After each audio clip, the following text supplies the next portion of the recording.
প্রতিবেশী রাষ্ট্র বাংলাদেশের অশান্ত পরিস্থিতির আঁচ যাতে সীমান্তে এসে না পড়ে তাই নিশ্চিদ্র নিরাপত্তা ভারত বাংলাদেশ আন্তর্জাতিক সীমান্ত নদিয়ায়। অশান্ত পরিস্থিতি এখনো বিদ্যমান প্রতিবেশী রাষ্ট্র বাংলাদেশের হাসিনা সরকারের পতন ঘটেছে আজ।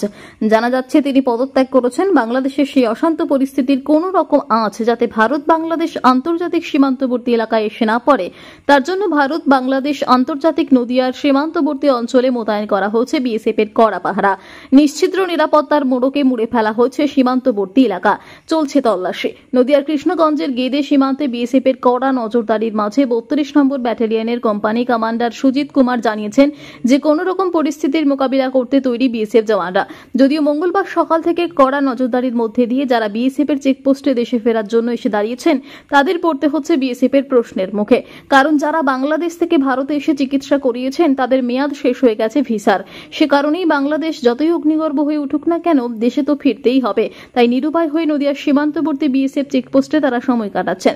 তবে বাংলাদেশের এই অশান্ত পরিস্থিতি নিয়ে সদ্য বাংলাদেশ থেকে ভারতে কিছু মানুষ ফিরে এসে বললেন, চোখের সামনে চলছে বাংলাদেশ, কখনো ভেঙে ফেলা হচ্ছে বাড়ি, রাস্তায় বেরোনো যাচ্ছে না, করা যাচ্ছে না বাজারঘাট। এমতো পরিস্থিতিতে বাংলাদেশে থাকা সম্ভব নয়। তাই দেশের মানুষ আমরা দেশেই ফিরে এলাম। বাংলাদেশের অবস্থা কি? আমরা যখন এসেছি তখন ভালো ছিল। আমরা তো গ্রাম থেকে এসেছি, গ্রামের কোনো ঝামেলাটা দেখিনি। এই বর্ডারে এসে শুনছি অনেক ঝামেলা, বা খবরে শুনছি অনেক ঝামেলা চলছে শহরের দিকে, কিন্তু গ্রাম দিকে কোনো ঝামেলা নেই। এই বর্ডারে এসে বিভ্রান্তির ভিতরে পড়ে গেছি আমরা। আপনারা কি চান? আমরা চাই দেশটা শান্তিতে বসবাস করুক, সবাই চালুক। এর আগে সরকার তো অনেক ভালো ছিল, এখন নতুন কে আসবে জানি না কিভাবে হবে। আমরা তো চাই যে আমরা সাধারণ মানুষ ভালো থাকলে ভালো। আপনার নাম? আমার নাম আমানুল হক। আমাদের দেশের সম্পদ নষ্ট হোক, আমাদের দেশের মানুষের ক্ষতি হোক, আমরা এটা কখনোই চাইনি। আপনারা কি চান? আমরা চাই শান্তি। আমরা খেটে খাওয়া মানুষ, দুবেলা দুটো খেয়ে পরে আমরা বেঁচে থাকবো, এইটুকু আমাদের কাম। বাংলাদেশ থেকে আসছেন, কোনো অসুবিধা হয়েছে আজকে? আমাদের বাংলাদেশ থেকে আসছে আমার হাজবেন্ডের হার্টের সমস্যা, আমরা বেঙ্গলারে যাব। আজকে আসতাম না, তারপরেও আসতে হলো যে আমাদের টিকিট কাটা হয়ে গেছে ফ্লাইট।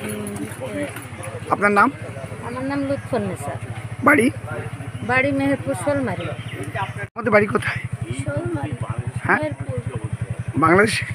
তোমরা বাংলাদেশ থেকে আসছো? বলছি বাংলাদেশে কি অবস্থা এখন? ভালোই আছে অবস্থা। ভালো আছে? গন্ডগোল মিটে গেছে? হ্যাঁ।